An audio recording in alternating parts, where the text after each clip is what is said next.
हम सब जानते हैं कि इस ब्रह्मांड में 84 करोड़ देवी देवता हैं, लेकिन क्या किसी ने कभी ये सोचा है कि इन सब में पहला देवता कौन था?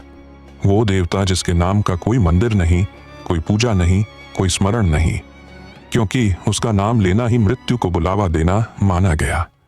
उसका नाम था हस्तर। बहुत बहुत पुरानी बात है, जब न स्वर्ग था, न धरती, न ही समय की गिनती होती थी। बस एक देवी थी, आदि देवी। उन्हीं की कोख से जन्मे 84 करोड़ देवी देवता। उनका पहला पुत्र था हस्तर, देवी का सबसे प्रिय, एक मां का पहला बच्चा। देवी के पास 2 शक्तियां थीं, एक अनंत अन्न देने की और दूसरी अनंत सोना देने की। देवी ने कहा था, अन्न सबको दूंगी, पर सोना किसी को नहीं। सोना लोभ है, अनर्थ है। पर हस्तर ने छीन लिया देवी से ही।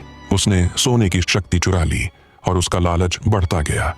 उसने बाकी देवताओं को सोने के लालच में झुकाना शुरू किया, लेकिन उसकी भूख बढ़ती गई।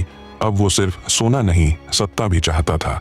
84 करोड़ देवी देवताओं ने मिलकर उस पर हमला किया, पर हस्तर ने सबको खा जाना शुरू कर दिया। देवी को हस्तर को रोकने आना पड़ा, लेकिन वह उसका पुत्र था। देवी ने उसे मारा नहीं, बल्कि अपने गर्भ में समेट लिया। देवी ने उसे अमरता दी, पर एक शाप के साथ, तू किसी को काटेगा तो वो मरेगा नहीं, जब तक किसी और को न काट दे। तू भूखा रहेगा अनंत काल तक, और कोई तेरा नाम नहीं लेगा, कोई तुझे याद नहीं करेगा। देवी ने उसे एक गुफा में बंद किया। उस गुफा पर एक मूर्ति रख दी गई।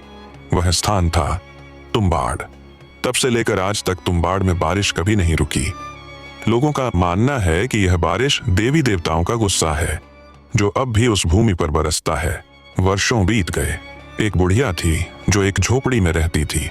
वह बोल नहीं सकती थी, चल नहीं सकती थी, उसका शरीर गल चुका था, लेकिन वह मरी नहीं थी, क्योंकि उसे हस्तर ने काटा था, और जब तक वह किसी और को न काटे मर नहीं सकती थी। उसका बेटा था चंद्रशेखर। वह वर्षों बाद अपने गांव लौटता है। वह झोपड़ी में पहुंचता है। बारिश, अंधेरा, कीचड़ और एक सड़ती हुई गंध से भरा माहौल। वह अपनी मां को देखता है। उसका शरीर मांस के लोथड़ों जैसा हो गया था, लेकिन आंखें अब भी जिंदा थीं। वह पूछता है, मां, यह क्या हुआ? बुढ़िया जवाब देती है, मुझे हस्तर ने काटा है। अब मैं नहीं मर सकती जब तक किसी और को न काटूं। वह कांप जाता है। चंद्रशेखर पूछता है, हस्तर कहाँ मिलेगा? बुढ़िया कहती है, तुम्बाड़ के किले में एक मूर्ति है, उसके नीचे गुफा है, उसी में बंद है हस्तर। पर खाली हाथ मत जाना, हस्तर भूखा है, उसे कुछ खाने को देना। जब तक वह खाता रहेगा तुम सोना ले सकते हो, लेकिन अगर उसने तुम्हें देख लिया तो तुम भी मेरी तरह कभी मर नहीं पाओगे। चंद्रशेखर चुप हो जाता है। उसके दिल में डर भी है और लालच भी। अमर भूख, अनंत सोना और एक शाप। रात गहरी होती जाती है, बारिश तेज होती जाती है। चंद्रशेखर तय करता है वह जाएगा उस गुफा में, और कहानी वहीं रुक जाती है।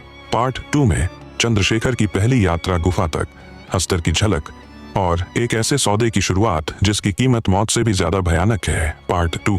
वैसे हमारे चैनल को अभी सब्सक्राइब कर दे। धन्यवाद।